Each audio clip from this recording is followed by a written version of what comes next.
한 전문가분께서 해주신 말씀이 저는 너무 와닿아서 제가 메모를 했어요.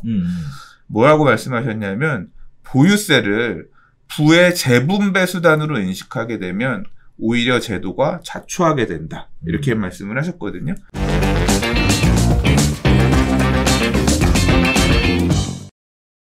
좋아요와 구독하기는 사랑입니다. 네, 안녕하십니까. 2021년 5월 22일 한바라서 소식을 전하는 고품격 부동산 토크쇼 부동산 별별 스타일 오신 여러분을 환영합니다. 와! 요새 취미가 뭡니까? 뭐 특별한 사항도 없는데.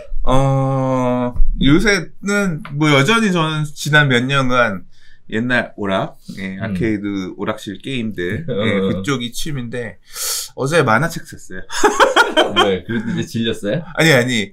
네. 또 이제 갑자기 옛날에 좋아했던 만화책이 애장판으로 복간되어 나온다 그래가지고, 맞아. 저 만화 엄청 열심히 봤었거든요. 그래서, 또, 지난 5월 달에 되게 굉장히 일본의 유명한 만화가께서 돌아가셨다고. 평생 만화만 그리시던 분인데. 아무튼, 제가 산 만화도 작년에 돌아가셨거든요, 만화가가. 그래서, 만화책을 보면서, 또, 저의 팔팔했었던 20대 시절을 추억하며, 몸이 망가지고 있는 40대에 나의 청춘을 이렇게 돌아보는 그런 취미를 하고 있어요. 그렇구나. 네. 아니, 우리는 시작할 때 강 소장님 취미 얘기하고 난 맨날 일 얘기야. 맨날 일밖에 안 하네. 어떻게 잘 살고 있는 겁니까? 운명이지 뭐. 일할 운명. 일할 운명. 자, 오늘도 그럼 일을 시작해 보겠습니다. 네. 자, 첫 번째 이야기입니다. 서민 재산세 감면 공시가격 9억 이하로 확대하겠다라는 얘기가 있었는데요. 사실상 무산의 위기에 처했습니다. 무주택자들의 분통이 이어지고 있다라는 얘기인데요. 자, 더불어민주당 새 지도부의 부동산특별위원회 당초 특위는 1주택자의 재산세 감면 대상을 주택 공시가격 6억 원에서 9억 원으로 상향하는 방향을 추진한다고 했습니다. 지난 20일 2차 전체 회의를 열어서 서민주택의 재산세 감면과 부동산 세제 개편안을 논의했지만 결론을 내리지 못했는데요. 재산세 감면의 경우 당정 협의가 안 됐고 내부에서는 갑론을박이 있었다라고 합니다. 자, 원인에 대해서 이렇게 얘기가 나오고 있습니다. 무주택자의 상대적 박탈감을 지적하면서 반발했다라는 얘기인데요. 내용을 보면 1주택자 종합부동산세와 양도소득세 완화 방안은 부자 감세다라는 비판이 이어진다. 종부세 납부 대상자가 국민의 1.3%에 불과한데 그거를 부자 감세라는 말까지 들어가면서 해줘야 되느냐? 부동산 가격 폭등으로 내 집 마련에 희망을 잃은 무주택 서민은 상대적으로 수천만 명이다. 따라서 해줄 수 없다. 이런 쪽으로 방향이 흘러가고 있는 것 같습니다. 이걸 요약해보면요. 1.3% 부자를 위한 부자 감세는 불가능하다. 내 집 가격이 오르는 것은 바라면서 세금은 내고 싶지 않다는 이중적인 심리에 대해서도 계속 이야기들이 나오고 있는 상황입니다. 자, 기대를 좀 많이 했었는데요. 네. 이거 지금 감면이 사실상 무산 될 것 같아요. 그러면 재산세하고 종부세 다 영향을 미치게 되는 거. 손 안 된다는 얘기인 거죠. 그렇죠. 근데 아직 이게 픽스 된 건 아니잖아요. 이럴 것 같다라는 얘기인 거지. 그렇죠. 제가 오늘 이와 관련해서 요새 이제 막 이런 커뮤니티라든가 이런 거 많이 보니까 알고리즘들이 막 이거저거 띄워주잖아요. 그렇죠. 예. SBS에서 후스토리라는 프로그램 여기에서 아주 자극적인 문구로 보유세가 1년 새에 100배 올랐다. 진짜 대박이다. 이게 실제 가능한가? 네. 뭐 이제 이내로 이제 영상에 나온 게 있길래 얼른 들어가서 봤거든요. 네. 그랬더니 100배까지는 아니야. 근데 거의 한 80배? 엄청나게 많이 오른 분의 사연이 있긴 있어요. 근데 이제 이분은 아파트 단지, 재건축 아파트 단지에서 갈아타기 하는 사례였거든요. 그러니까 작은 평에 있다가 갈아타기 하면서 2주택이 됐는데 이게 보니까 같은 아파트 단지인데 투기과열지구 조합 설립돼서 이게 팔고 싶어도 기존에 있는 집을 못 파는 거야. 근데 이게 두 개가 합쳐졌잖아. 근데 올해부터는 다주택에 대한 양도세, 다주택에 대한 종부세 세율 자체가 2배 뻥튀기 됐잖아요. 그렇죠. 그러면서 공시 가격도 오르고, 그러면서 아무튼 그게 어느 정도 반영이 되면서 이 사람은 더 많은 돈을 내게 된 거지. 그러니까 뭐 100배라고 하는 게 전년도에 똑같은 그런 건 아니고 아무튼 이런 특별한 사례에서는 이 사람이 돈이 많이 늘어났다 그런 얘기였는데 그러면서 이제 보유세가 늘어난 곳들에 대한 얘기들을 여기저기 막 이 영상에서 많이 얘기를 하고 있더라고요. 보고 나서 이제 보면 기본적으로 보유세가 증가하는, 그러니까 보유세가 늘어나는 부분은 뭐 인정을 하는데 이 속도, 그러니까 보유세가 늘어나는 속도가 이렇게 급격한 부분은, 왜냐하면 보유세 집값이 올라간 거는 좋긴 좋지만 내 의지대로 올라갔다라기보다는, 그러니까 집값이 올라간 거는 그냥 상황이 그렇게 바뀐 거고 이 보유세를 부담할 수 있을 정도로 내 소득이 올라간 건 아니잖아요.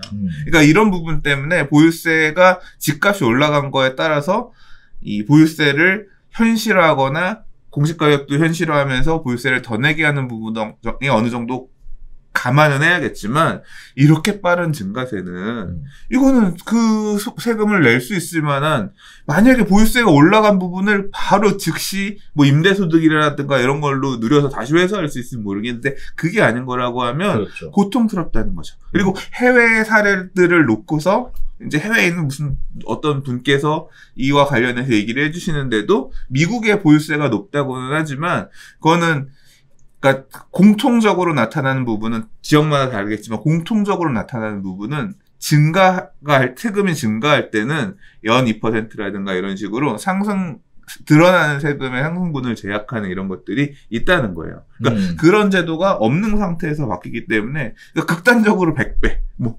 10배만 하더라도 꺽소리 나는 거죠, 사실은. 10배가 많아요. 2배, 3배만 해도 엄청나게 부담되는 건데, 지금 그렇기 때문에 이렇게 급격하게 늘어나는 부분은 조금 문제가 있다. 근데 지금 뭐 열심히 고민해서 봤지만 세금 늘어나는 부분을 뭐 이거를 스탠스를 바꿀 생각은 없어요라고 결론을 지을 것처럼 얘기를 하셨다고 하면 네네. 많은 분들이 아쉬워할 거라고 생각하고 저도 싫지. 근데 이제 저는 이 보유세 관련해서는 기본적으로 심기원 교수님한테 들었던, 제가 재작년 정도 한 2년 전에 한 토론 프로그램에서 나가서 말씀을 들었던 적이 있어요. 그때 하셨던 말씀이 맞다고, 정답이라고 생각해요. 자, 우리나라가 부동산 가격이 문제가 있는 거는 보유세가 너무 약하기 때문이다. 그래서 사람들이 집을 너무 많이 사는 걸 두려워하지 않는다. 그렇죠. 그렇기 때문에 보유세를 높여놓으면 부동산 문제가 안 발생할 거다. 뭐 이런 취지에서 얘기를 하는데 교수님이 그러시더라고요. 그러면 보유세가 높은 미국은 부동산 문제 없어요? 거기는 안 올라요?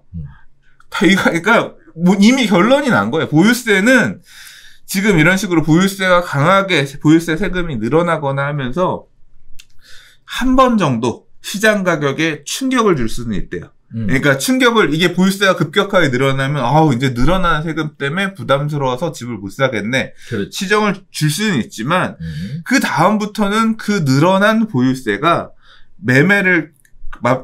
매도하는 가격을 결정하고 그 이후에는 늘어난 보유세가 계속 있는 상태에서 또 다시 가격은 오르고 떨어지고를 반복한다는 거예요. 그러니까 그렇죠. 보유세를 이렇게 늘리는 건 일시적인 충격이지 근본적인 해결은 아니라는 거예요. 결국은 시장 참여자들은 그 보유세를 감당해서 매도 가격을 정하거나 매수 가격을 정할 건데, 그 얘기는 결국 늘어난 보유세는 우리가 그런 얘기 하잖아요. 조세를 세입자들 또는 이제 전가하는 그런 형태로 나타날 거라고 그랬는데, 그러면 가격은 나중에 가면 또 다시 오르겠지만, 그걸 누가 짊어져야 되냐. 세금을 세입자들이 짊어지면서 가는 제도로 늘러갈 가능성도 너무 크고, 그리고 지금, 오늘 첫 번째 얘기에서도 말씀하셨지만, 그러니까 임대 수익을 그렇게 받을 수 있는 사람들은 말 그대로 조세 전가를 할 수 있는 그렇죠. 대신 매맞아줄 사람이라도 있지만 가장 어떻게 보면 피해자는 뭐 그런 상승분에 타지 못한 무주택자 분들일 수도 있지만 한편으로는 이렇게 별로 내가 살고 있는 환경은 나아진 게 없는데 내 집값이 올랐다고 해서 세금을 더 내야 되는 1주택자 분들 이런 분들이 사실 어떻게 보면 가장 피해자가 아닐까 싶어요. 그렇죠. 네, 그래서 저는 기본적으로 뭐 아쉽다. 그러니까 이런 세금을 그러니까 표현을 그 영상에서 한 전문가분께서 해주신 말씀이 저는 너무 와닿아서 제가 메모를 했어요.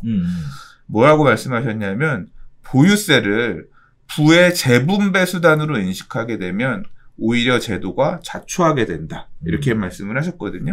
그러니까 조세 저항은 어마어마하게 앞으로 나올 겁니다. 그러니까 이렇게 늘어난 세금을 안 낸 사람들은 니네 세금 많이 내서 임마 나를 위해서 좀 써봐. 뒷짐지고 계시겠지만 내야 되는 사람들은 극렬하게 저항할 거고 그렇죠. 예, 그 상황에서 그러니까 슬금슬금 늘어나는 부분들은 이 정도까지는 그래 집값 많이 올랐으니까 낼 수 있어. 그런데 지금 제도가 너 집값에 가치 상승분이 있으니까 그걸 지금 당장 세금으로 보유세로 토해내 뭐 이런 입장인 거잖아요. 맞아요.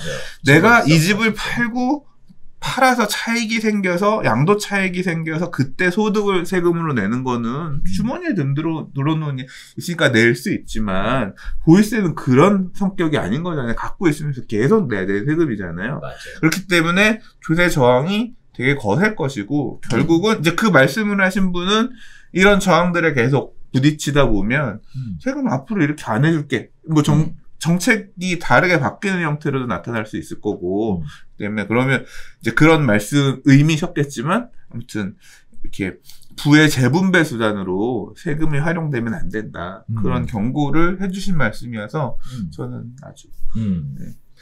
잘 봤어요. 오늘 방송하는 날짜가 지금 5월 20일이에요. 22일이에요. 6월 1일이 보유세 부과 기준이 되기 때문에 사실상 9일 정도밖에 안 남았는데 주말도 끼고 나면 날짜가 없는 거죠. 근데 그 소유 기준은 그런데 고지서는 일단 재산세 7월 9월에 보내니까 그 전에 바뀌면 또 되지 않아? 너무 희망적이지 않아요? 그거는? 아니 뭐 저는 올해 거는 일단 세금 말씀드렸잖아요. 돈은 일단 준비하고 있어. 이 정부가 잘하는 그거? 손바닥 뒤집기? 뭐 이런 거? 아니, 아직 뭐 이게 지금 그런 식으로 기사에서도 확정된 내용을 얘기한 게 아니라 그럴 것 같다. 계속 간보는 기사들 중이니까 뭐 앞으로 아직 날짜는 안 됐으니까.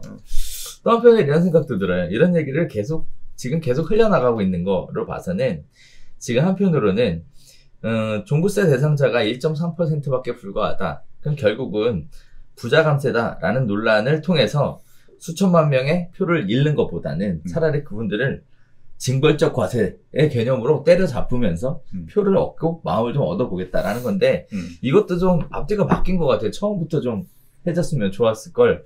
이제 와서 이런다고 해서 무주택 서민들 내지는 1주택자분들이 잘했다라고 생각하지는 않을 것 같고 또 한편으로는 세금을 갑자기 많이 내야 되시는 분들도 찬성하지 않을 것 같고 결국은 양쪽 다 좋은 결과를 기대하기 어려운 정책인 것 같은데 한다 그랬다가 안 한다 그랬다가 지금 왔다 갔다 하는 것도 국민들 입장에서는 도대체 어떻게 되는 거야? 그러니까 이게 그런 부분도 있는 것 같더라고요. 이제 제가 얼핏 본 기사 중에 서울시에서 이제 시장님이 바뀌었잖아요. 그렇죠. 오세훈 시장님이 이제 이 오세훈 시장이 서울시의 재산세를 자체적으로 조금 낮춰서 걷자. 이제 이걸 갖다가 이제 구청장님들이랑 같이 협의를 해서 하려고 했는데 이게 또 정치공학적으로 보면 서울시의 대부분의 구청이 민주당이잖아요. 근데 이제 민주당 쪽 그러니까 구청 쪽에서는 오히려 반대를 해서 이 논의도 지금 잘 안 되고 있다고. 맞아요. 그러니까 그런 정치공학적인 부분도 좀 작용해서 세금을 이렇게 쉽게 그리고 또 그런 부분도 있고 세금을 굳이 적게 받을게요라고 이렇게 나서서 어차피 들어오기로 한 돈인데 좀 덜 받을게요 이렇게 얘기하기도 좀 왜냐하면 그 다 지방세가 그건데 뭐 그런 부분도 없지 않나 뭐 아무튼 싶네요. 그 예전에 그래서 참여정부 시절에 이런 얘기를 한 적이 있어요. 종부세를 신설하고 나서 누구도 쉽게 바꿀 수 없는 그런 세제를 개편하겠다 이거였거든요. 그러면서 이제 재산세하고 종부세 그리고 서울에서 징수한 종부세의 일부를 지방자치단체의 재정으로 보내주는 그러다 보니까 싫어하지 않을 것이다. 그러니까 누구도 손을 대지 않을 것이다. 이렇게 봤었던 부분이 있는데 진짜 손 안 댔어요. 계속 유지가 계속 되어 왔는데요. 아무튼 그렇습니다. 자, 여러분들 입장에서는 우리 시청자분들 입장에서는 어떨지 모르겠어요. 아무래도 세금을 많이 내셔야 되는 분들은 열받을 거고 세금을 안 내시는 분들 입장에서도 뭐 상대적 박탈감은 여전히 남아있지 않을까라는 생각이 듭니다. 그치, 그 늘어난 보유세를 내 주머니에 꽂아주는 건 아니고 어딘가 나라를 위해 좋은데 쓰고 있다고 하면 예, 나한테 이득은 안 되지만 저 집 가진 놈들이 괴로우면 고통스러우면 뭐 난 좋은 거지. 뭐 차라리 내가 가지지 못한 걸 갖고 있는 놈들이니까 좀 힘들어 봐라. 뭐 그게 좋은 거지. 뭐 그 사람들이 힘든 만큼 돈을 안 쓰는 만큼 이게 참 안 좋을 텐데. 그러게. 예. 자, 두 번째 이야기 가겠습니다. 자, 오세훈 서울시장이 당선되고 나서 많은 기대감이 있었죠. 이번에는 재개발 관련된 이야기를 언급해서 꺼내셨는데요. 자, 오세훈표 재개발 키워드는 노후도 기준 완화라고 합니다. 자, 주거정비 지수제 개편에 대해서 시사를 하셨는데요. 신축 빌라가 난립해서 정비구역의 추가 지정이 어려운 부분들로 인해 정비 사업을 진행할 수 없는 부분들을 좀 가능할 수 있는 방법을 찾아보겠다. 뭐 이런 식의 이야기들이 나오고 있습니다. 재개발 활성화 대책의 키워드를 노후도라고 보고 있는 건데요. 자, 일단 흐름은 그렇습니다. 자, 오세훈 서울시장의 재개발 규제 완화책인데요. 핵심 규제 완화 대상으로 주거정비 지수제, 즉 재개발 정비구역 지정 여부를 결정하는 기준을 손을 보겠다고 합니다. 자, 이러한 주거정비 지수제는 2015년 고 박원순 시장님께서 지정을 하셨었는데요. 자, 재개발 정비구역 지정되려면 30년 이상 된 건물이 전체의 3분의 2 이상이어야 하고 노후 건축물 연면적이 60%를 넘어야 하고 소유자 3분의 2 이상이나 토지 면적 2분의 1 이상의 주민 동의를 거쳐야 합니다. 이 중에 연면적 노후도가 가장 까다로운 요건으로 지정되어 왔었는데요. 자, 박원순 서울시장이 도시재생 사업으로 추진하게 되면서 재개발 정비구역이 지금 해제가 엄청나게 많이 됐습니다. 총 111군데가 해제가 됐는데요. 물론 박 시장이 있을 때만 해제가 된 것은 아니에요. 자, 노후도 기준이 완화가, 문제는요. 참, 2011년 박 시장 취임 이후에 잇따라 정비구역 해제된 지역들이 신축 불라가 활발하게 들어서게 되면서 노후도 기준을 충족시키기가 어려워졌다라는 겁니다. 자, 노후도 기준이 완화가 되면 2015년 이후에 단 한 건도 신규 지정되지 못한 민간 재개발의 길을 터줄 것이다 라는 기대감이 부풀어 올라가고 있는 중이고요. 111곳에 달하는 재개발 정비구역 해제 지역들의 재지정 가능성까지 염두되고 있는 상황입니다. 자, 성북구, 성북 5구역이 대표적인 사례인데요. 자, 2011년 박 전 시장이 재개발 정비구역에서 직권 해제한 이 구역은요, 앞서 1차 공공재개발에 신청했지만 노후도 요건을 충족하지 못해서 탈락했습니다. 30년이 넘은 노후 건물수는 84%에 달하지만 연면적 노후도 조건이 44%밖에 안 됐기 때문에 그 원인인데요. 은평구 가련 2구역, 영등포 대림 3구역, 종로구 승인 1구역도 같은 이유 때문에 공공재개발 추진이 반려가 됐습니다.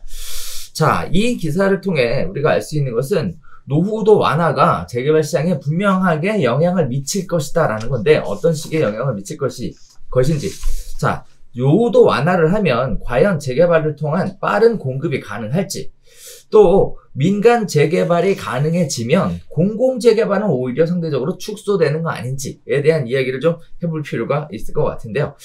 자, 시장 전문 분야죠. 네. 네. 어떻게 보셨습니까? 이거는 서울시 저 사실 제가 네. 모 건설회사 유튜브에서 월간마다 이제 그 월에 있었던 부동산이 좀 짚고 가야 되는 뉴스 몇 가지 정도 짚어가지고 이제 얘기하는 그런 유튜브 영상을 만들어서 납품하고 있거든요. 그래서 이제 사실 엊그저께 이제 이번 달에 나왔던 부동산 뉴스를 쭉 이렇게 봤어요. 네네. 근데 그러면서 이제 이 내용도 봤는데 이게 이제 공식적으로 픽스가 되면 그때 이제 얘기를 좀 해야지 싶어서 봤는데 아직 픽스가 안 됐어.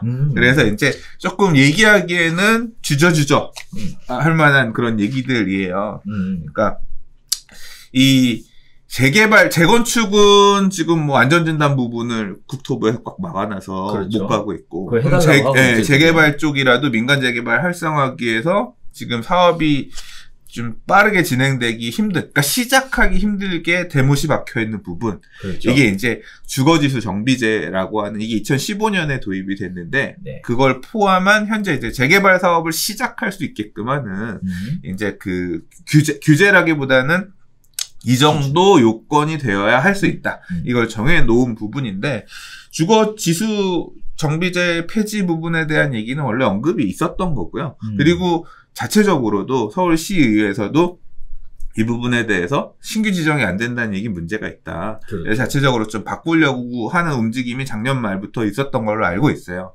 근데 그래서 이제 그런 부분은 뭐 사실 좀 필요하다고 생각해요. 저는 주거지수 정비제라고 하는 것 자체가 보면서도 좀 말이 안 되는 부분이. 그러니까 앞으로 이렇게 할 겁니다. 그러니까 그 2015년에 발표할 때 뭐라 그랬냐면 살고 있는 세입자들한테도 설문을 받아서 이게 뭐 정성적인 이런 것들 평가해가지고 그 다음에 그런 걸 종합적으로 고려해서 재개발 정비구역 지정을 하겠습니다. 이런 거여서 이걸 어떻게 하겠다는 거야. 사실 그 당시에도 그렇게 봤고 지금 6년이 지났는데 결과적으로는 새로 취지된 사례가 거의 없으니까.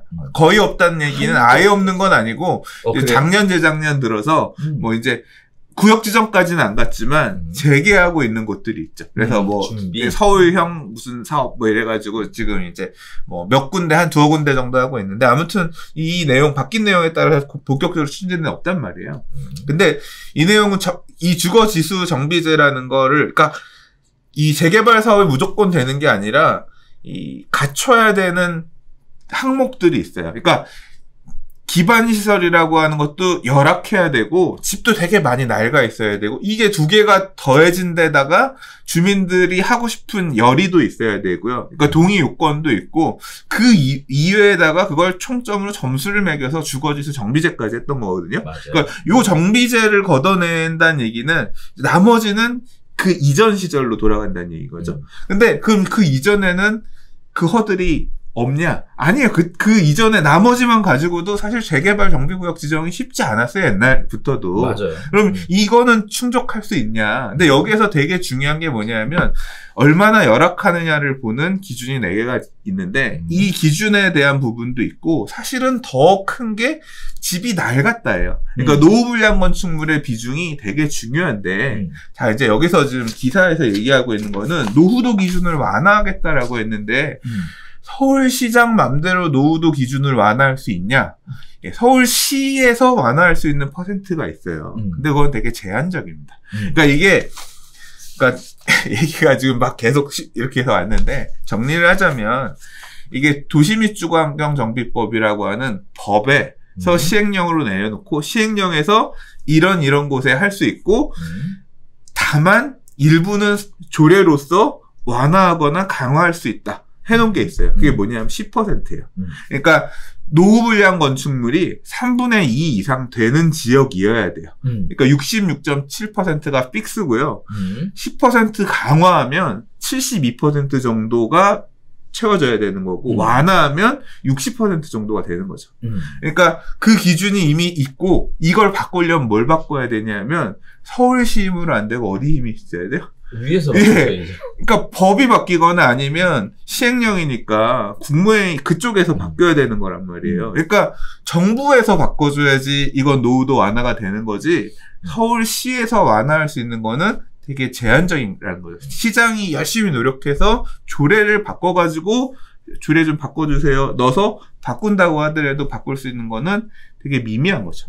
기사에서 얘기하고 있는 사례들을 보면 노후 건물 연면적 60% 뭐 이렇게 60%면 이미 그것도 지금 완화가 되어 있네요. 보니까 근데 지금 이게 뭐 40몇 % 이렇게 된다는 얘기는 제가 생각할 때는 서울시 힘만으로는 바뀌기 힘든 부분이 아닌가. 이거는 법률적인 문제고 엔지니어들이 검토해야 되는 거니까 제가 틀릴 수도 있어요. 그래서 다만 그런 부분을 포함해서 말씀드리는 거예요. 그래서 이 얘기하는 것처럼 이 부분을 서울시가 힘써서 건드린다고 하더라도 정부가 나서서 이런 부분에 대해서 공감하고 상위법령을 손봐주지 않으면 서울시 힘만으로는 이렇게 생각했던 것처럼 지금 막혀있던 곳들이 쉽게 가지는 못하는 그런 상황이 생길 수도 있을 것 같아요. 왜냐하면 지금 기사 사례에서 보면 30년이 넘은 노후 건물 수는 84%에 달하지만 연면적 노후도의 조건이 44%라고 했는데 이걸 갖다가 이렇게 낮춰주는 부분은 이게 연면적 노후도가 낮다는 얘기는 뭐냐면 연면적 중에 56%는 이 요건을 충족시키지 못하는 멀쩡한 새 집이라는 거거든요. 그 새 집을 부수고 재개발하라는 건데 이거는 재개발 사업이 갖고 있는 원래의 본연의 의미하고도 맞지 않거든요. 재개발 사업이 너무 열악하고 안 좋아서 해야 되는 건데 멀쩡한 면적이 거의 과반 이상이 멀쩡한 동네인데 그거 부수고 해야 된다는 얘기는 결국은 좀 약간 재개발 사업의 설득력이 떨어지는 거죠. 그래서 이제 그런 현실적인 부분이 있기 때문에 서울시가 노력한다고 하더라도 무조건 그렇게 원하는 방향대로 재개발이 확 민간 사업이 완화되는 것만은 예상할 수 없다. 예, 그렇지 않을 수도 있다. 그렇죠. 예, 그리고 정부가 어떻게 스탠스를 맞춰줄 거냐가 사실은 더 크다. 서울시만으로는 안 되는 부분이 있는 지역도 있다. 되는 지역도 있고 안 되는 지역도 있고. 그러니까 구역구역을 봐야죠. 예. 자, 주거정비 지수제가 박원순 시장님께서 도입하셨던 제도니까 뭐 아무래도 오세훈 서울시장 입장에서 이 주거정비 지수제 자체를 없애는 것까지는 할 수 있을 것 같으나 실질적으로 그 상위법 그리고 시행령에 대한 개정이 없이는 이거 자체를 없애는 것만으로 노도 완화를 진행해서 재개발 사업을 진행하기는 어렵다라는 말씀이 네, 우리 강 소장님이 요약해 주신 내용이 아닐까 싶습니다.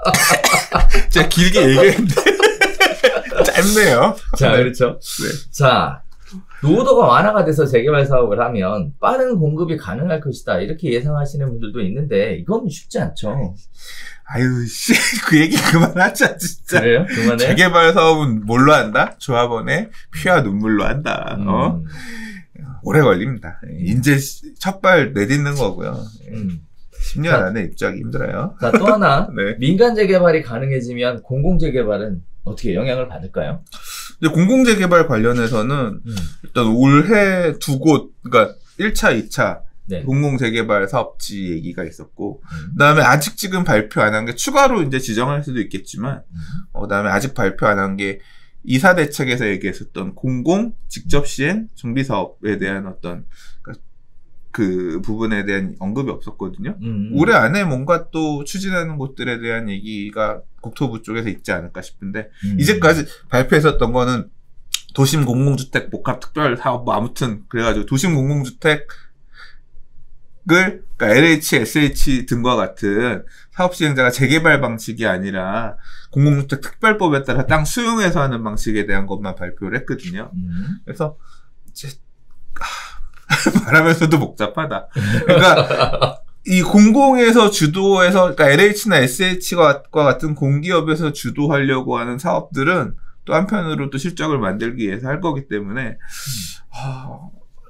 주민들 입장에서는 어떤 게 더 이득일지 계산기 두들겨 보고 그렇죠. 움직일 것 같아요. 공공이 가는 게 확실히 사업이 빠르다 생각하면, 그리고 이 공공이 주도하는 사업 같은 경우는 동의율 요건 자체가 민간이 하는 것보다 훨씬 낮기 때문에 그렇죠. 사업이 훨씬 빨리 갈 수 있는 그런 부분은 엄연히 있는데, 뭐 이제까지 그와 관련해서 올 초부터 계속 말씀을 드렸지만 동의율 요건이 낮다는 건 나라가 땅 뺏어가기 쉬워졌다는 얘기예요. 그러니까 그거에 반대하는 분들의 극단적인 반대, 뭐 이제 아주 사건 사고들이 크게 날 만한 전 위험성이 되게 많다고 보거든요. 예. 뭐 항상 뭐 몇 번 얘기했지만 용산 참사라고 하는 곳은 그 지역에 하시던 세입자분들이 주거권 또는 이제 그 당시에 영업권 이런 부분들 박탈당하면서 발생했던 사건인데, 이건 소유권이잖아요.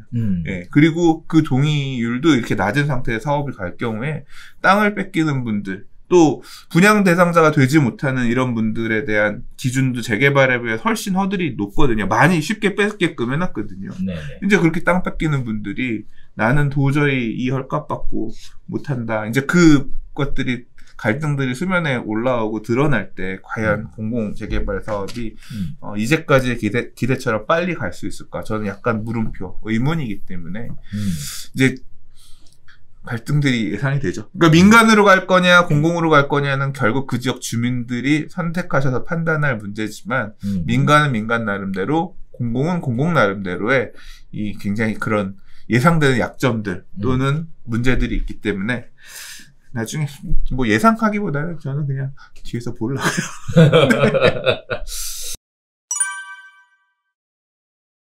자, 세 번째 이야기 가보겠습니다. 자, 믿을 건 청약밖에 없다. 청포족도 일단 가입한다는 것이 있다는데요. 한번 보도록 할게요.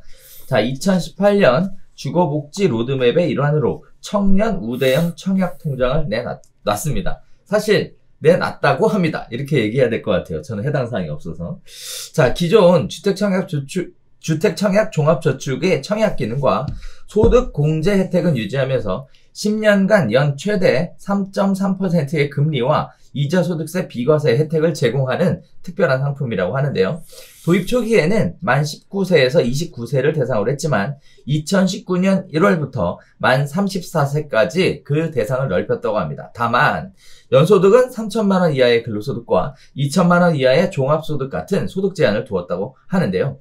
청년 우대형 청약통장이 제도 시행 이후 2년 9개월 만에 누적 가입자 수 42만 명, 누적 금액은 무려 1조 5,353억 6,100만 원이라고 합니다. 자, 주택 도시기금의 재무 건전성 등을 고려해서 12월 31일까지만 가입하는 일몰제로 시행해야 되는데 최근 연장 가능성에 대한 이야기가 본격적으로 논의가 되고 있습니다. 다만 소득 기준과 관련해서도요. 근로소득이 3천만 원에서 3,500만 원으로 종합소득은 2천만 원에서 2,500만 원으로 올라가는 내용의 조세특례 제한법 개정안을 최근 대표 발의되어 있는 상태라고 합니다. 자, 청약통장 중에 청년 우대형 통장인데요. 일단 청약통장 있으신지? 저 있어요. 네. 그리고 왜 가입해야 되는지, 또 무주택 청년 달래기 정책은 아닌지, 이렇게 부어서 정말 청약에 당첨될 수 있는지, 청약통장 무용론이라는 얘기도 있으셨는데 이제 그런 부분들은 어떻게 되는 건지, 그렇다면 최종적으로 지금이라도 가입하는 게 좋은 건지, 자, 청약통장 이야기 한번 시작해 보도록 하겠습니다. 어떻게 보셨습니까, 소장님은? 뭐 청약통장 청년 우대형 이게 별로죠. 그러니까 결국은 이 청약 관련해서 30대 중반에 1인 주택, 그러니까 아직 결혼 안 하신 분하고 얘기를 했는데, 뭐 청약 제도 자체가 지금 인기 있는 지역들은 소위 말하는 규제 지역으로 다 전매 제한이 묶인 규제 지역으로 묶여 있어서 웃돈을 얹어주고 매수할 수도 없는 상황이 무조건 당첨만이 청약을 통해서 새 아파트를 받을 수 있는 방법인데, 네. 그 당첨자를 뽑는 기준 자체가 이런 어떤 뺑뺑이, 소위 말하는 추첨제가 아니라 얼마나 부양가족 수가 많으냐, 무주택 기간이 오래되었느냐 등을 놓고 따지는 가점제 기준. 맞아요. 또는 그리고 추첨제라고 하는 제도 자체도 추첨제나 가점제에서 배제되어 있는 분들을 배려하기 위해서 만들어진 특별공급 제도 자체도 보면 신혼부부, 뭐 다자녀, 뭐 이런 식으로 묶여 있잖아요. 그러니까 결혼하지 않은 1인 가구들은 청약제도에서 니들은 그냥 적당히 살아라. 뭐 이제 이런 거거든요. 그런 분들에게 이제 야, 니들은 금리라도 조금 더 챙겨줄 테니까 이거 이자 먹고 떨어져. 약간. 네. 그러니까 이걸로 뭐 아파트를 받을 수 있는 우선권하고는 사실 상관없고 뭐 이제 거의 그런 내용 아닙니까? 네. 그렇죠. 때문에 뭐 이거라도 먹어라라고 기획하셨는지는 모르겠지만 뭐 근본적인 해답은 될 수 없겠죠. 청년 달래기 정책이다.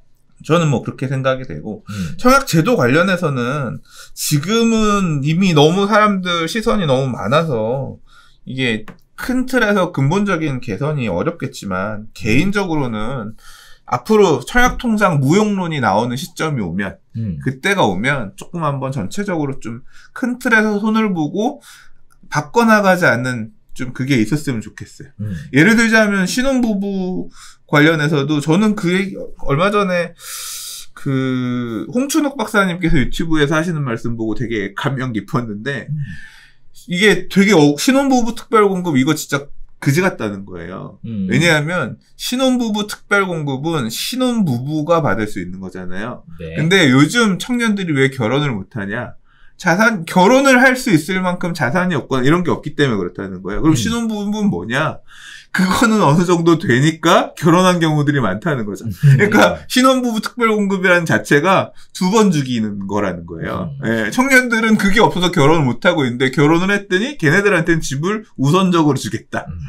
뭐 그런 거죠. 그 특별공급 이런 부분들은 조금 손을 다시 봐야 된다. 이제 그런 말씀을 일리가 있다. 이제 저도 그런 생각을 했는데 그러니까 저는 이런 가점제 이런 부분들 지금이야 이제까지 청약통장 만들어서 가점 높이고 해야 하는데 그게 너무 억울하다. 이제 그런 목소리가 있으니까 지금 큰 틀에서 바꾸진 못하겠지만 앞으로 또 이제 부동산 시장이 다시 화랑해서 불황으로 가게 되면 또 미달 서울 안에서도 미달 나고 분양했던 곳들에서도 미분양 나오고 이런 시절이 또 올 수도 있다고 생각하거든요. 이제 그런 시절이 온다면 청약 제도는 그냥 1인 주택도 내 집 마련하고 싶고 그래서 저는 막 가점제 이런 부분도 개인적으로는 이렇게 배려해줘야 되는 부분도 그 시절 가서는 좀 추첨제 중심으로 전환하고 가점제를 없애는 게 맞지 않나 개인적으로는 이 돌맞을 얘기인가? 근데 아무튼 저는 좀 근본적으로 다시 한번 좀 검토를 해서 손봤으면 하는 마음이 있어요.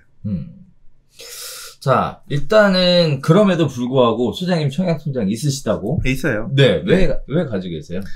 그러니까 이 청약통장이 그러니까 이게 규제 지역으로 묶이면 1순위가 유주택자는 안 되지만 맞아요. 아닌 시절에는 1주택자도 1순위 청약까지 되거든요. 맞아요. 그게 그렇게 둔 이유는 뭐냐면 1주택자도 내 집이 있다고 해서 새 집으로 갈아타고 싶은 아파트를 통해 새 집으로 갈아타는 이거 자체가 투기가 아니라는 거예요. 네. 그러니까 일시적 1세대 2주택이라는 양도세 비과세 요건도 갈아타기 수요는 엄연하게 그거는 실수요라고 바라보고 세법성에서 바라보고 있기 때문에 유지가 됐던 거거든요. 그러니까 청약제도에서도 청약통장 1순위가 있으면 새 집 분양 받아놓고 이거 분양받은 집 아파트 다져서 들어가면 2년 이내 기존 주택 팔면 세법상에서 비과세 받아서 파는 거고 새 집도 이게 가능한 거거든요. 그렇기 때문에 이제 청약통장은 기본적으로 새 아파트를 받을 수 있는 방법이 그거밖에 없으니까 들고 있었던 거죠. 네. 그렇습니다. 네. 저도 개인적으로는 요새 청년분들 만나면 우리 사무실에 같이 있는 식구들도 마찬가지고 청약통장 가입은 꼭 해라 이렇게 말씀을 하거든요. 뭐 청약통장이 뭐 쓸모 있냐 뭐 효과 있냐를 넘어서서 일단 가장 기본적으로 소득공제도 되고 일단 금리도 높아요. 금리도 높죠. 그렇죠. 네. 거기다가 이자소득세도 비과세 되는 부분들 때문에 이거를 가입해서 어차피 저축도 가입하고 적금도 하고 뭐 하실 거잖아요. 그럴 것 같으면 가장 혜택이 좋은 상품이 바로 이 상품 아니겠냐라는 거고 이걸 기반으로 해서 청약 기능은 덤이다. 맞아요. 네, 이렇게 생각하신다면 이 청약통장 무용론이라는 이야기는 사실 좀 청약 기능만을 봤을 때 이야기하는 거 아니겠냐 이렇게 생각이 듭니다. 따라서 지금이라도 가입하는 게 좋지 않을까라는 생각을 하면서 정리해 보도록 할게요. 근데 현실적으로 유지하기가 쉽지 않은 게 보통은 이제 다 빚을 깔고 살기 때문에 이게 돈이 그러니까 아무리 적금의 이자가 많아도요. 보통은 이제 내가 내야 되는 이자보다는 적으니까 보통 내 집 마련을 하는 과정에서 대출을 받으셨거나 이자를 쓰는 경우가 있다고 하면 빚 갚아야 되니까 대출을 먼저 갚는 게 우선이지. 그렇지. 그래서 이제 안 드는 경우들이 많고 만약에 적금 그런 빚은 그렇게 많지 않다. 뭐 이제 좀 쌓아놓을 게 있는 분들이라고 하시면 활용할 만한. 저도 그래서 원래 청약통장 말씀하신 이유로 그러니까 30대 30대 때는 들고서 유지하고 있다가 이제 내 집을 처음 마련하면서 없앴고요. 없앴다가 2009년인가 다시 만들었는데 만들어 놓고 한 번도 돈 안 넣다가 사실 지금 이따가 얘기한 게 뭐냐 저는 다주택이기 때문에 안 넣다가 그러니까 청약통장 무용론인 거야. 1순위가 될 수 없으니까 2순위 3순위 정도나 되는 거지. 2순위 정도나 넣을 수 있는 사람인 건데 은행 대출 연장하면서 은행 갔더니 이거 청약통장 매달 넣으면 0.1% 대출 우대금리 준대.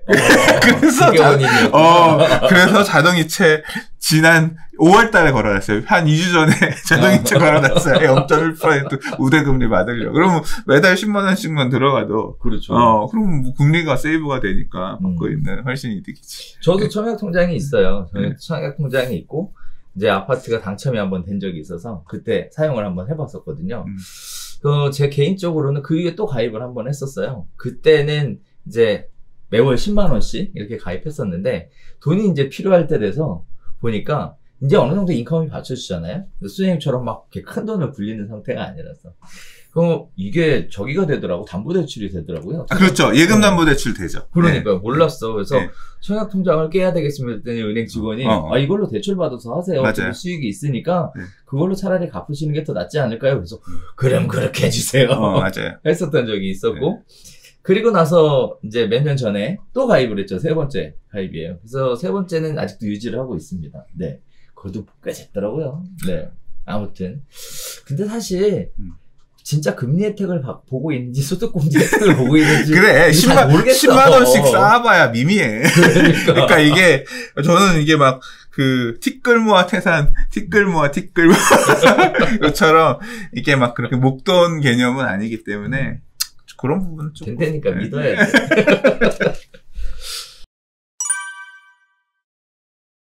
자, 네 번째 이야기 가보겠습니다. 자, 민간 임대 세제 혜택 두고 국토부와 여당이 줄다리기를 시작했는데요. 자, 우리 노영욱 국토부 장관께서 어떤 식의 반응을 할지가 귀추가 주목되고 있습니다. 자, 민간 등록 임대주택 세제 혜택 축소를 둘러싸고 여당과 국토교통부가 맞붙었습니다.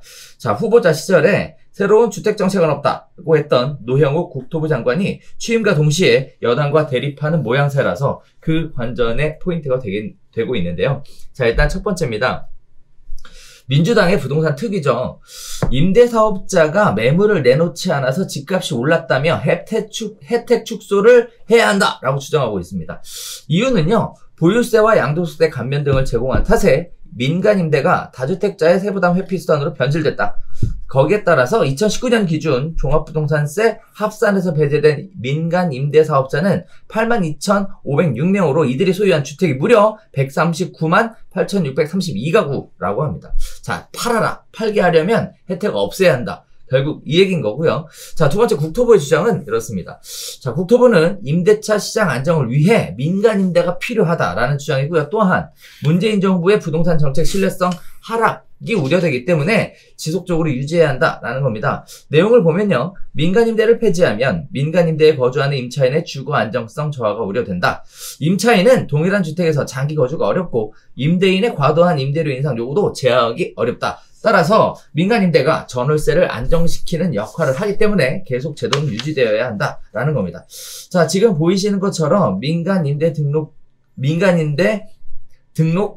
주택에 대해서 세제 혜택이 쭉 요약이 되어 있는데 많은 것 같지만 없는 것 같기도 해요. 왜 그러냐면 이미 민간 임대 세제 혜택이 대부분 사라졌기 때문입니다. 정부가 지난 7월 10 부동산 대책에서 신규 4년 단기 임대 및 아파트 장기 일반 매입 임대를 아예 없애버렸어요. 그리고 장기 임대 기준도 8년에서 10년으로 늘렸고요. 내년부터는 취득세 및 재산세 감면도 사라지고요.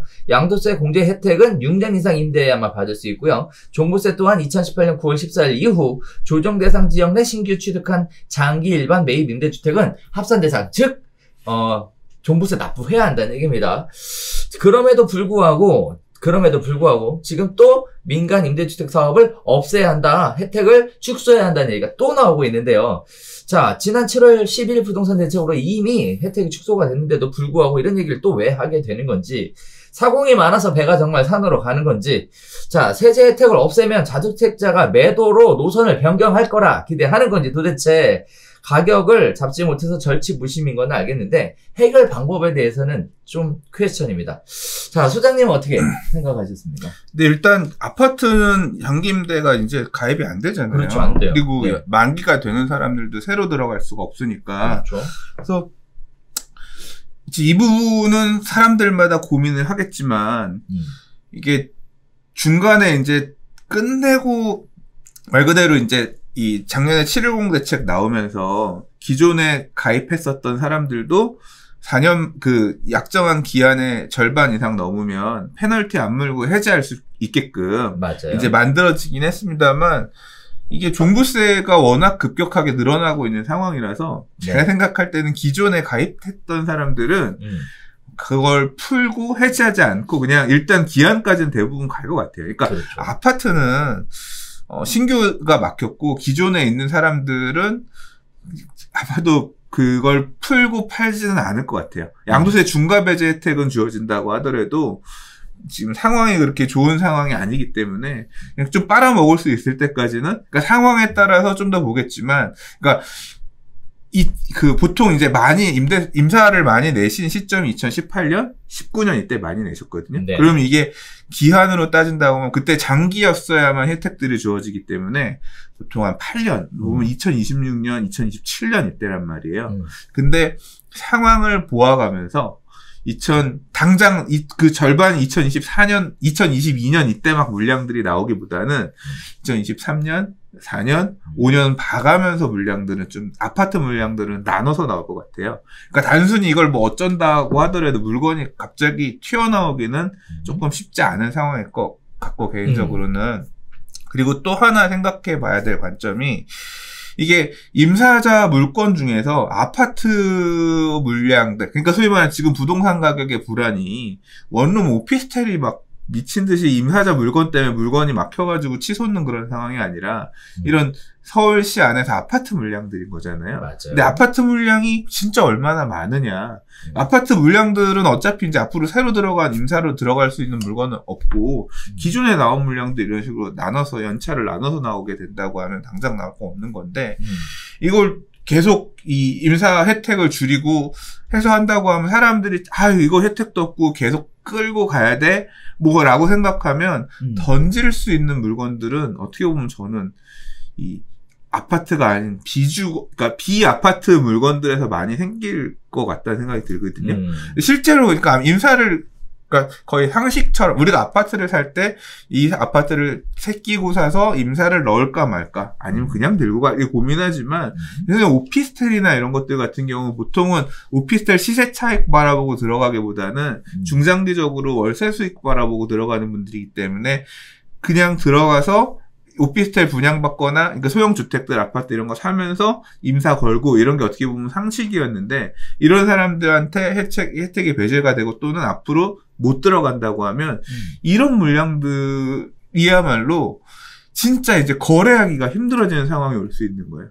제가 생각할 때는. 그러니까 실제로 어떻게 보면 이 주택 임대 시장에서 아파트는 좀 고급, 좋은 쪽에 속하잖아요. 그렇죠. 근데 이제 오피스텔 원룸이라든가 아니면 이런 빌라나 이런 것들 같은 경우는 어떻게 보면 조금 열이에 상대적으로 임대 가격이 낮은 주택 형태들인 건데 이 주택을 매수해 줄 사람이 그러니까 임사 혜택이 있거나 또 이걸 통해서 종부세 합산 배제가 있거나 이런 거라고 하면 이거라도 하면서 이런 물량들, 그러니까 임대 물량들이 되어줄 텐데, 앞으로는 그것도 실입주 아니면 사지 말라는 건데, 아니, 오피스텔 청년들이 예를 들어서, 그러니까 이런 원룸들, 살 돈이 없으니까 임대 사는 거지, 못 산다고 해서, 결국 그 사람들이 대출받아서 그런 원룸 오피스텔 또는 빌라를 사겠냐고요.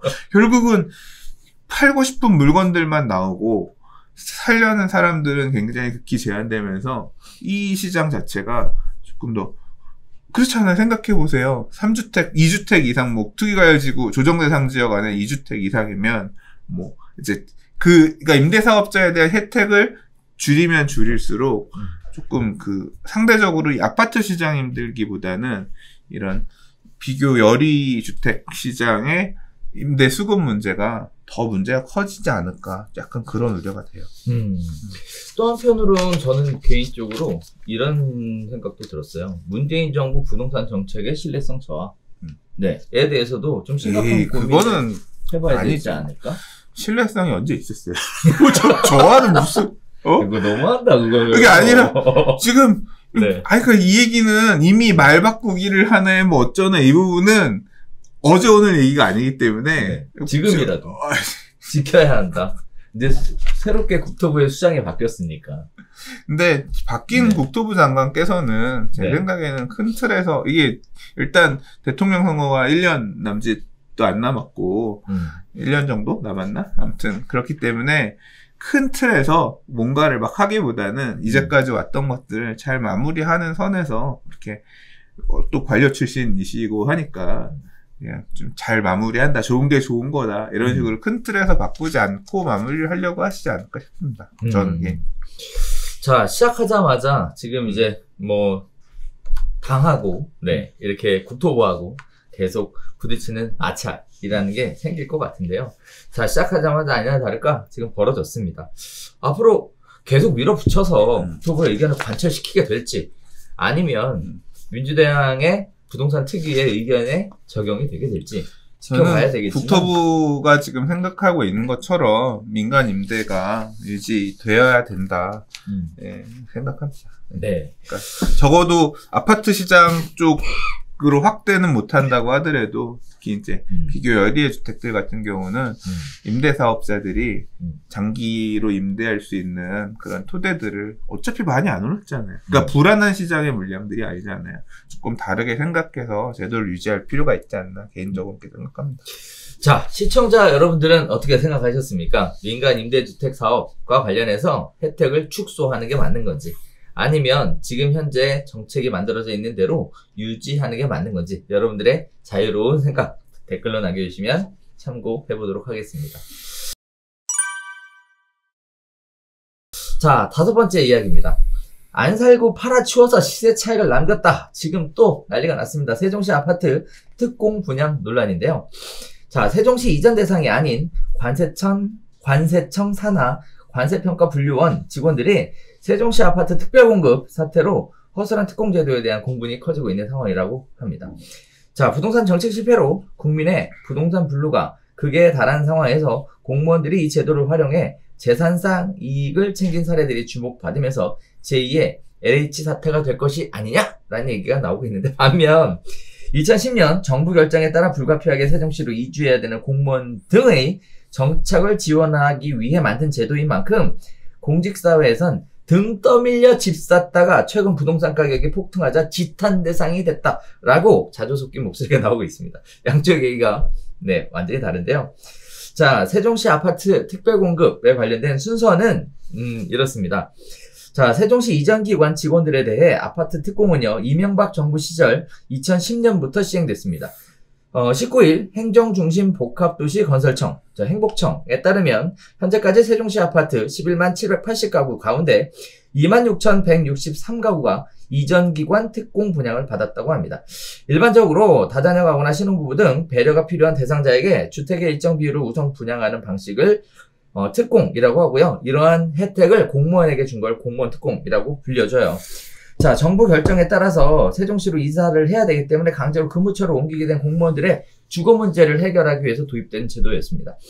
자, 특공 도입 초기에는 부동산 경기 악화 등으로 참여가 저조했어요. 이에 정부에서는 공무원 등에게 특공 분양을 적극 독려하기 시작했습니다. 한 중앙부처 공무원은요, 요즘 한 가구 1주택 보유를 권장하듯이 당시에는 정부 고위직이 세종시 특공을 안 받으면 오히려 눈치가 보이는 분위기였다라고 이야기했습니다.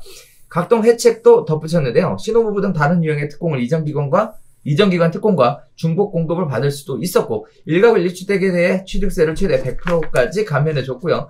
세종시로 이전하는 민간기업이나 병원, 연구기관에게까지 특공의 자격을 주었다라는 겁니다. 자, 세종시 이전기관 특별공급 주요 혜택에 대해서 쭉 이렇게 나와 있었는데요. 굉장히 광범위하게 혜택을 준 거는 사실인 것 같습니다. 그러나 제도 취지와 달리 특공을 받고도 세종에 정착하지 않고 아파트를 팔아서 시세 차익을 챙기는 사례가 속출하고 있는데요. 노영욱 국토부 장관도 2013년 세종시 아파트를 특공 분양받아 취득했지만 자녀 진학 문제 등을 이유로 단 하루도 실거주하지 않고 2017년에 팔아서 1억 6천여만 원의 시세 차익을 남겼다고 합니다. 자, 이런 논란이 계속 이어지자 주택법을 개정해서요, 특공 분양 시 3년간 실거주 의무, 전매 제한 기간도 5년에서 8년. 자, 원래는 원 소속지나 본사 지사 여부와 관계없이 세종시 이전만 하면 특공 자격을 부여했지만 지난달부터는 원 소속지가 수도권 본사 이전의 경우에만 특공을 받을 수 있도록 규정을 고쳤다라고 얘기합니다.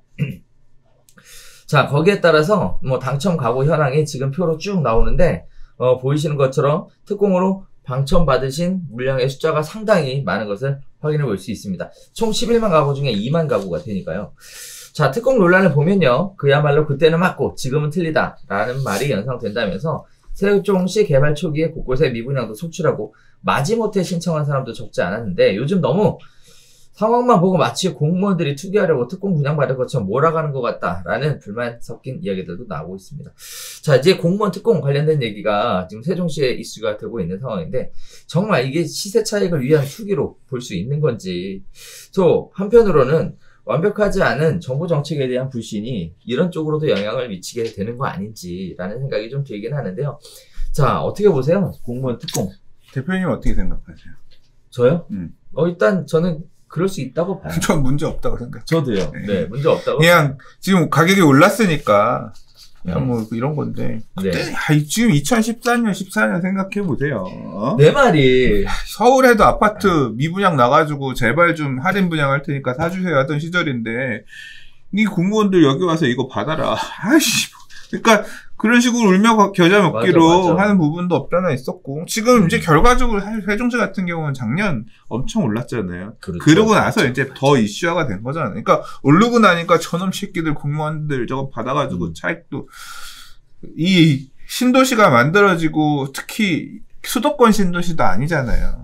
이게 성공할지 어쩔지에 대한 자신도 없고 미분양들 열렸었댔지. 가서 줄 쓸 수 있는 시절도 있었지. 왜 안 가서 안 받았냐고. 야, 될지 안 될지 잘 모르겠는데 나는 그 돈 있으면 서울에 저거 떨어진 거 저거 박지 뭐하러 세종시 가서 저거 사냐. 전셋값도 앞으로 계속 입주 물량 쏟아지면서 전셋 가격들도 돈을 계속 박아야 될 텐데. 맞아요. 그런 게 팽배하던 시절에 가서 받아가지고 조금 올랐으면 성공 투자한 거지. 저는 뭐.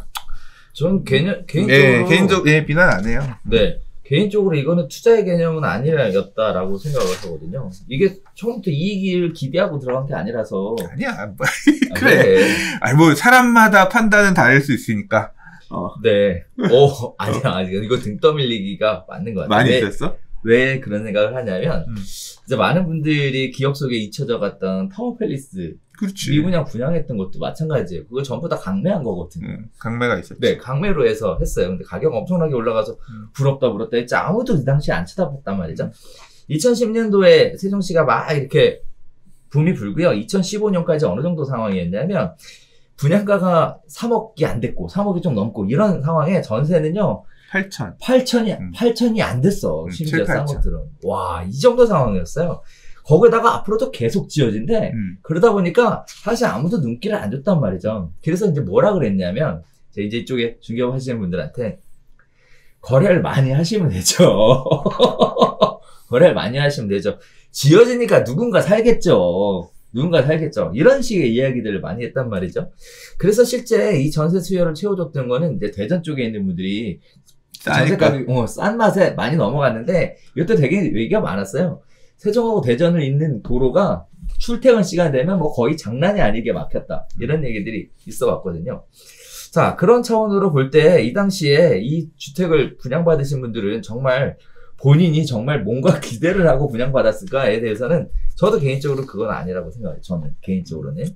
그래서 어쩔 수 없이 분양을 받았고 어쩔 수 없이 들고 있었고 어쩔 수 없이 올라갔는데 한편으로는 이제 지역으로 이전하라고 해준 거니까 거주를 했어야 되는데 실거주 의무에 대한 거 없이 그 시절에는 거주 의무가 없었잖아. 그러니까 문제될 게 없어. 맞아. 지금은 거주 의무가 있는데 거주를 안 하고 팔았다. 그럼 문제 있는 거고. 그렇죠. 그냥 오르고 나니까 배 아프니까 남 공무원이 배 아프니까 네. 거기에다가 또 LH 사태와 관련해서 공무원에 대한 어떤 그런 불신 이런 것들이 커지니까 불똥이 터지는 것 같은데 제가 개인적으로 볼 때 네, 이 세종시의 공무원들 아파트는 이거는 좀 투기 쪽하고는 거리가 멀지 않을까라는 생각이에요. 다만 제가 개인적으로는 이런 생각은 조금 있어요. 이제 분양권 전매 제한 기간 안에 매도한 공무원도 분명히 있을 텐데 그 부분에 대해서는 구체적으로 이슈가 된 적이 지금까지 없다는 거예요. 네, 그래서 이런 부분들은 네 문제가 될 수도 있겠지만 이거 자체를 가지고는 좀 문제를 삼기에는 아닌 것 같다. 네, 이게 제 개인적인 생각인데 선생님들 같죠? 그냥 뭐 흔히 볼 수 있는 뭐 일이다. 이걸 그러니까 집값이 올랐다고 해서 집값이 떨어졌으면 문제 안 삼았을 거 아니에요. 네, 이렇게 좀 사촌이 땅을 사면 배 아프고 공무원이 돈을 벌면 그러니까 말씀하신 부분이 딱 맞는 것 같아요. 그냥 LH 까기 공무원들이 너무 이거 부동산 통해서 특혜 받아가지고 간 거 아니야. 연장선에서 이렇게 좀 보다 드러난 게 아닌가. 앞으로 이렇게 공무원들한테 주면 안 되지 않나. 앞으로 행정복합도시 같은 거 또 짓겠어요. 받을 일도 없어요, 이제. 그러게. 자, 이번에 또 뭐죠? 회의하면서 새로운 부동산 정책이 나올 것도 같고, 또 LH도 또 뭐 쪼갠다. LH 뭐 3개로 쪼갠다는 얘기 있대요? 지주회사 개념으로? 그러니까, 그런 얘기. 그러면 없어져? 제가 보기에는. 그러면 신도시 택지지구 개발할 때 정보가 공개가 안 돼? 알지. 하청업체에서 해먹은 거니까, 정부기관에서 해먹은 건 아니게 되는 거지. 지금 바지 세우기 하는 거 아닌가? 나는 이런 생각이 들더라고. 그 기사 봤는데. 네. 아유, 참. 자, 저희가 준비한 소식은 오늘 여기서 마치도록 하겠습니다. 네, 날씨도 좋고요. 네, 분위기 굉장히 좋습니다. 뉴스는 별로 없어. 부동산 뉴스가 없어요. 그러니까. 그래서. 진짜 할 말이 없더라. 편안한 마음으로, 이거 뽑는데 힘들었습니다. 그래서. 네, 편안한 마음으로 보내셔도 될 것 같습니다. 아무튼, 앞으로 계속 바뀌는 것들이 있는데, 그 중에 하나가, 이제 전월세 신고제 관련된 얘기들이 계속. 내일 모레부터는 신고해야 되네요. 맞아요. 한 달? 네. 1년간은 뭐 계도 기간이긴 하지만, 그래도 이제 신고 의무 생기는 거. 알아야 되고. 그래서 그거 관련된 얘기도 사실 꼽고 싶었는데, 지난주에 우리가 해서, 그렇죠. 네, 빼고 지나갔습니다. 그리고 이제, 보유세, 기산일인 6월 1일이, 이제 다음, 영상 나가고 그 다음 주에는 이제 지나 있겠네요. 그렇죠. 네, 그 부분도 있고. 그런 부분들이. 안 지나 있구나. 일주일은 더 있네. 그렇죠. 네, 네. 그러니까 그런 6월이 다가오네요. 자, 그런 부분에 대한 이야기가 있었습니다만, 이번에는, 네, 생략을 했어요. 네, 관련된 부분들이 계속 나오게 되면 또 다른 소식 가지고 찾아뵙도록 하겠습니다. 자, 저희는 여기서 인사드리고요. 다음 주에 새로운 소식으로 찾아뵙도록 하겠습니다. 감사합니다.